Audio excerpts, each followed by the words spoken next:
Right, hi guys, I'm Nina, this is Callum, and got the final presentation on the trochlear nerve. So we're going to go through the features of the trochlear nerve. I'm going to do the anatomical course and a bit on the function.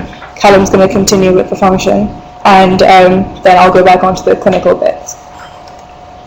Right, to start with the anatomical course, the trochlear nerve arises from the trochlear nucleus of the brain and then emerges from the posterior aspect of the midbrain.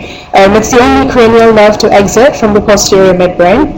It runs anteriorly and inferiorly within the subarachnoid space before piercing the dura mater adjacent to the posterior clinoid process of the sphenoid bone. The nerve then moves along the lateral wall of the cavernous sinus, along with the oculomotor nerve, the abducens nerve, ophthalmic and maxillary branches of the trigeminal nerve, and the internal carotid artery, before it enters the orbit of the eye through the superior orbital fissure. Once it enters the orbit lateral and superior to the tendinous ring, it arches up and medially above the superior rectus and levator palpebrae superioris to innervate the superior oblique. So the tendinous ring that I mentioned before, it's a ring of fibrous tissue that surrounds the optic nerve at the entrance, at its entrance at the apex of the orbit. Right, so the trochlear nerve innervates a single muscle, the superior oblique. The tendon of the superior oblique is tethered by a fibrous pulley-like structure known as a trochlear, which is where the nerve gets its name from. The origin of the superior oblique is the annulus of Zinn. It loops through the trochlear and inserts into the sclera on the superior posterior temporal surface of the eyeball. So it's this pulley system that gives the superior oblique its actions, causing depression of the eyeball despite being inserted on the superior surface.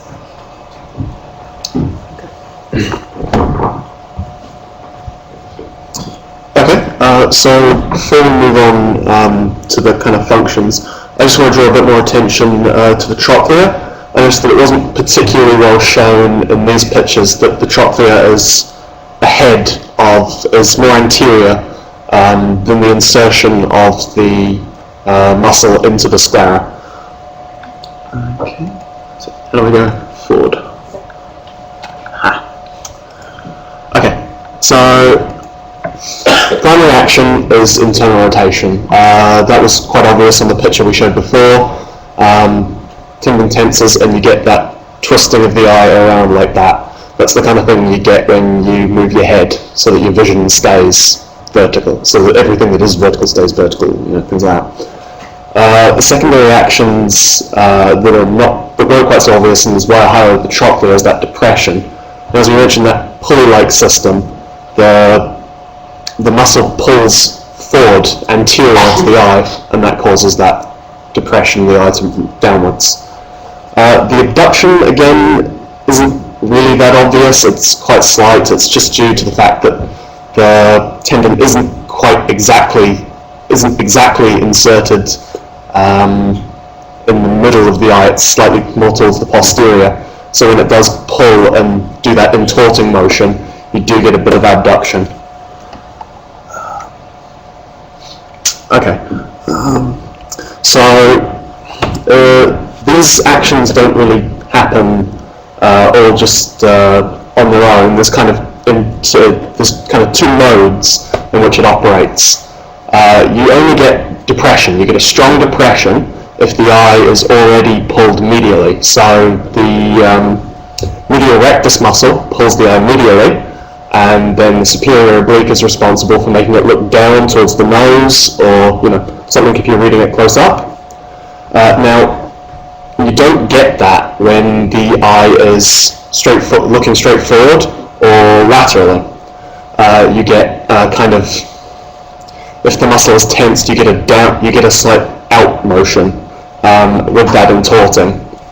And now, I think if I go back, I'm struggling to explain that if you look at the way the tendon inserts, then you can see that if the gaze is pointed straight forward, the muscle is kind of coming over it like this. So when it pulls, you go down and out.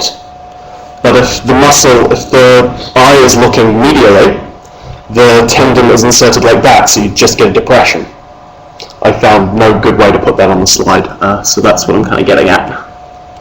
And yeah, so they're obviously reading position. We talked about that before. Yeah. Okay, so there's a video on how the actions of the superior oblique.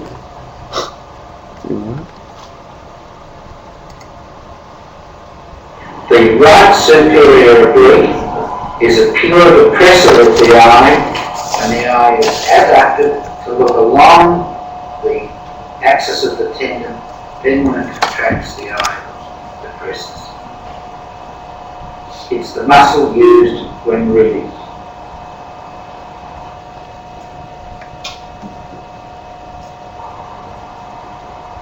With the eye looking straight ahead, contraction of the right superior oblique causes intorsion, inward rotation, 12 o'clock meridian.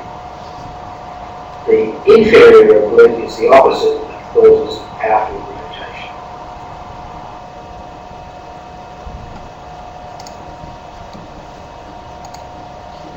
Okay, going on to the palsy. So if you think of the actions of the superior oblique muscle, it becomes quite easy to figure out that when palsy, the eye turns upward. Understanding the actions of the extraocular muscles can be frustratingly confusing, so I hope this video helps. You may also... Back onwards. The eye turns upwards and inward. This is very slight because the tone of the rectus muscles keeps the eye fairly still. The primary effects are an inability for the eye to intort or look down and out. So weakness of the superior oblique muscle causes a combination of vertical, horizontal and torsional misalignment of the eyes. The vertical disalignment is typically the most noticeable feature, so it can cause double vision or diplopia. Now diplopia is when the brain receives two separate images, and vertical diplopia is when the images appear on top of each other.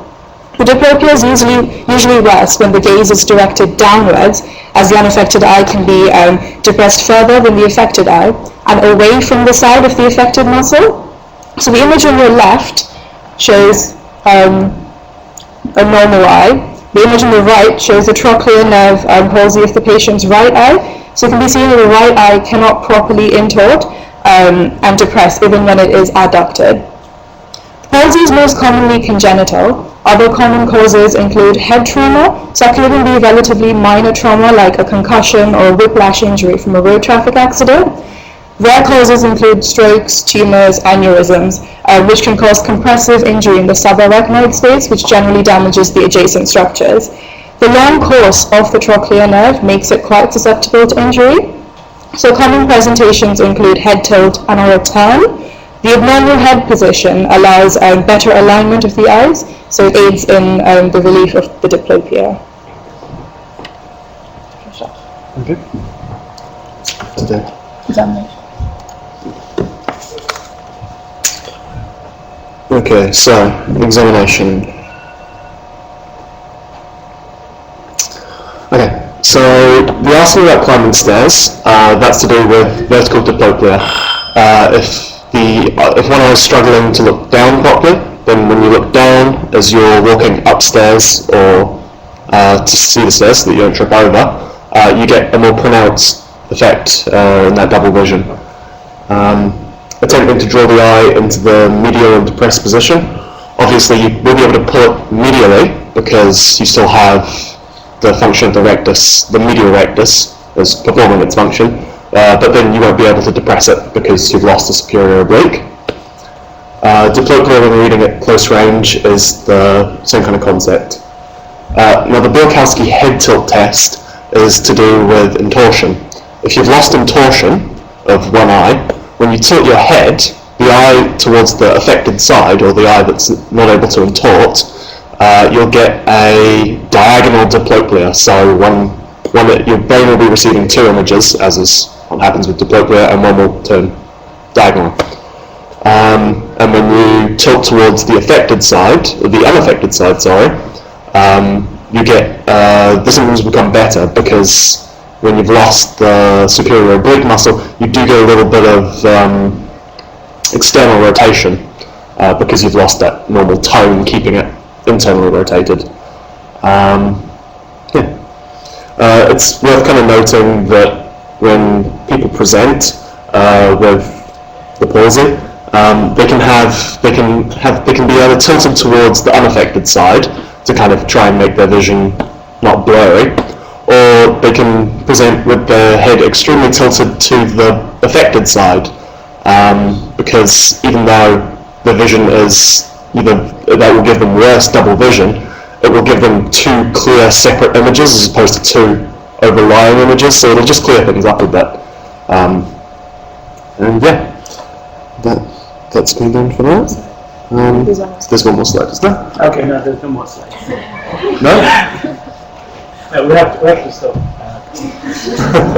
Okay.